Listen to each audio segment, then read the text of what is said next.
నమస్తే, నేను మీ Gopi. Welcome back to our channel. ఈరోజు మనతో వచ్చేసరికి సీనియర్ జర్నలిస్ట్ జగదేవ్ గారు మన ముందు ఉన్నారు. సార్ నమస్తే. సార్ నమస్తే సార్. ఓల్డ్ సిటీ హైదరాబాద్ ఆ పార్లమెంట్ ఏదైతే ఉందో దాంట్లో ఓవైసీ నుంచి అసదుద్దీన్ ఓవైసీ గారు పోటీ చేస్తున్నారు. అదేవిధంగా బీజేపీ పార్టీ నుంచి మాధవీలత గారు పోటీ చేస్తున్నారు. అక్కడ ఏమన్నా సరే మత విద్వేషాలు కానీ అల్లర్లు కానీ జరిగితే దానికి పూర్తి బాధ్యత మోదీదే అని ఓవైసీ గారు అయితే అన్నారు. దానికి మీరు ఏమంటారు? ఆయన అలా మాట్లాడటంలో ఎన్నికల వ్యూహం అదంతా. అంతకుముందు అంతకన్నా భయంకరమైన వ్యాఖ్యలు చేశారు కదా ఆయన సోదరుడు. దాని మీద కేసు కూడా అయ్యింది, చాలా ఇష్యూ నడిచింది.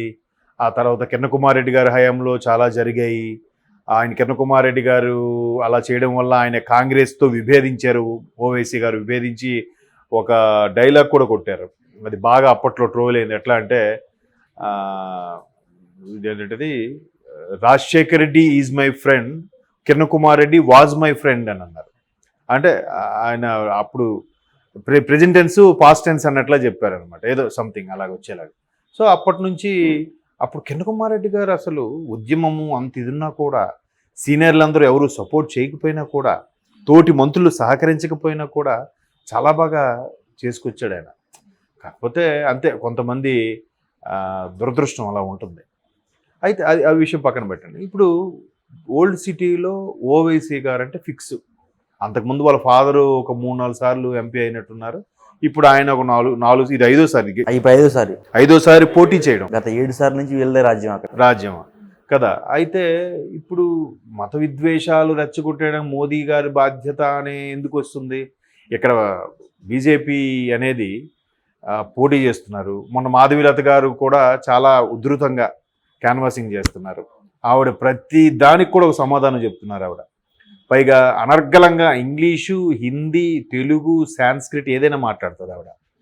ఆ నేషనల్ మీడియాకి ఇచ్చిన ఇంటర్వ్యూలో కూడా చాలా అద్భుతంగా మాట్లాడింది. అసలు ఆప్కా అదాలత్ అనేది శర్మ గారి ప్రోగ్రామ్ ఉంటుంది చూసారా, ఒక బోన్లా కూర్చొని ఉంటారు. రేవంత్ రెడ్డి గారు కూడా దానికి అటెండ్ అయినట్టున్నారు. దాంట్లో అసలు చాలా అద్భుతంగా.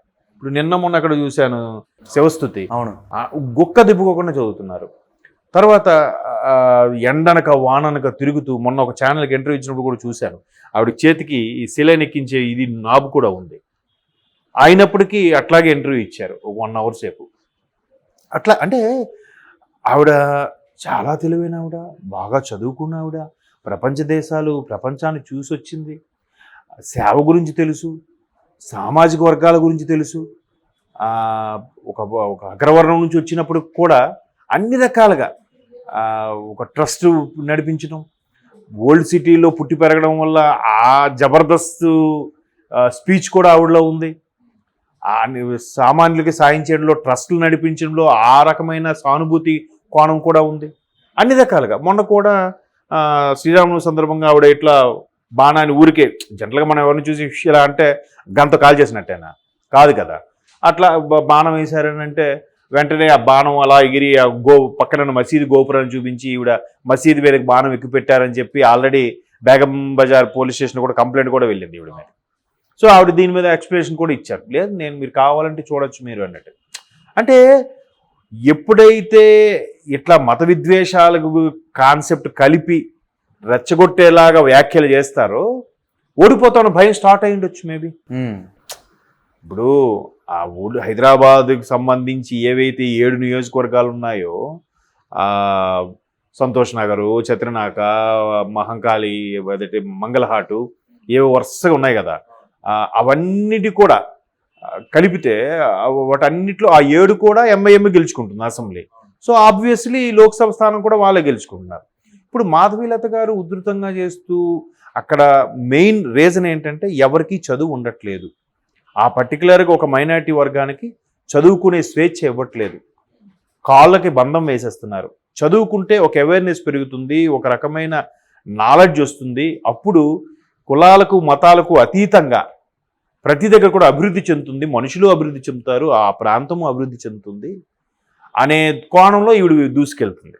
అంతే కదా. ఇప్పుడు కొన్ని మైనారిటీస్ కొన్ని ప్రాంతాల్లో చూస్తే ఆడవాళ్ళకి స్వేచ్ఛ. ఇప్పుడు సింపుల్ ఎగ్జాంపుల్ అండి, కాశ్మీర్లో ఎలా ఉండేదండి? ఆడవాళ్ళు చదువుకుందుకు ఒప్పుకునేవారా? మీకు ఐడియా ఉందా? కాశ్మీర్ ఆ 370 ఆర్టికల్ ఎంత దారుణంగా ఉండేదనంటే దాన్ని రద్దు చేసి అందరికీ సమాన హక్కు కల్పించి అంత చేస్తే కదా ఇప్పుడు అందులో ఎవరికైతే చదువుకోవాలని ఉంటుందో వాళ్ళందరూ లోపల సంతోషిస్తారుగా. వాళ్ళు అక్కడికి వెళ్ళిన తర్వాత సైలెంట్గా ఎవరు గుద్దాలో వాళ్ళకి రెచ్చలు గుద్దుతారుగా. అంతే కదండి. అల్టిమేట్గా బయటకు అన్నీ ఇప్పుడు కరోనా వచ్చింది. కరోనా టైంలో అప్పుడు ఎవడైనా మతాల కులాల గురించి మాట్లాడారా? అప్పుడు మాట్లాడేది ఒక మానవుడు మనిషి జాతి గురించి మాత్రమే మాట్లాడారు. ఎందుకు? అరే అంతా పోతుంది, ఏముందిరా, రేపు ఎవడు ఉంటాడో తెలియదు అనే ఒక వేదాంత ధోరణిలోకి వెళ్ళిపోయారు అందరూ. అప్పుడు ఎవరు మాట్లాడలేరు. ఇప్పుడు మళ్ళీ ఎందుకు వస్తుంది? ఎలక్షన్స్ కాబట్టి ఒకవేళ సామాన్యులు మాట్లాడకపోయినా వీడు నాయకుడే స్టార్ట్ చేస్తాడు. అది ఏదో పాట కూడా ఉంది కదా, నమ్మొద్దు నమ్మొద్దు నాయకుడిని అని. జానీ సినిమాలో పవన్ కళ్యాణ్ సాంగ్ ఉంటుంది, నమ్మొద్దు రయ్యో నాయకుడిని అని. మరి అంతే కదా, గుమ్మానికి ఉరిదేస్తాడు నాయకుడు అన్నట్టుగా. అంతే కదా. ఇప్పుడు ఇటువైపు వీళ్ళు అటువైపు వాళ్ళు ఇలా రెచ్చగొట్టడం వల్ల నలిగిపోయేది సామాన్య ప్రజలే కదా. అంతేనా? లైక్ అది కాకుండా ఇప్పుడు అది కూడా ఎన్నికల వ్యూహం కూడా ఈ స్టేట్మెంట్ ఇచ్చారు ఆయన. ఎక్కడ మత విద్వేషాలు రెచ్చగొడితే మోదీ గారు కారణం ఎందుకు అవుతారు? ఆయన వచ్చారా అంటే సీట్ ఇచ్చింది ఆయన కదా. బీజేపీ పార్టీ ఇచ్చింది, భారతీయ జనతా పార్టీ అనౌన్స్ చేసింది. భారతీయ జనతా పార్టీలో ఉండే చాలామంది ఎంపీల్లో ప్రధాని ఒక ఎంపీ. అంతే కదా. ఆయన మొట్టమొదటిసారి ప్రధానమంత్రిగా ఆయన్ని భారతీయ జనతా పార్టీ అనౌన్స్ చేసినప్పుడు కూడా వాళ్ళు సెపరేట్గా బీజేపీ ఎంపీల వరకు మీటింగ్ పెట్టుకున్నప్పుడు అక్కడ అధ్యక్షులతో పాటు ఎల్పీ అద్వానీ గారు కూడా స్టేజ్ మీద ఉన్నారు. అంటే బయట వార్తలు ఏమొస్తుందంటే మోదీ గారి పూర్తి మద్దతు మొత్తం మాధవీలత గారు ఉన్నట్టు వస్తుంది. అదే వస్తున్నాను అక్కడికి.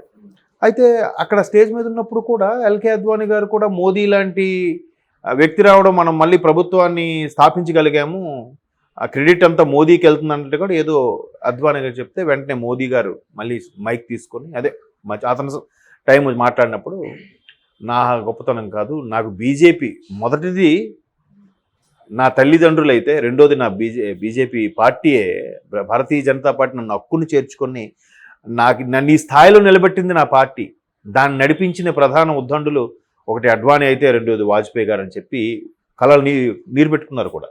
మోదీ గారు ప్రమాణ స్వీకారానికి ఒక రోజు 2 రోజుల ముందు జరిగిన మీటింగ్ అది. నాకు నా తల్లి, అది కూడా నా తల్లే, బీజేపీ కూడా నా తల్లి అని కూడా చెప్పారు ఆయన కదా. సో అలాగ బీజేపీ ఎవరెవరికి ఏ స్థానం కల్పిస్తుంది. మోదీ గారి ప్రయారిటీ ఉంటే ఉండొచ్చు కాక, ఎందుకంటే ప్రధాని ఆయన బొమ్మ చూపించి ఓట్లు అడుగుతున్నారు కాబట్టి.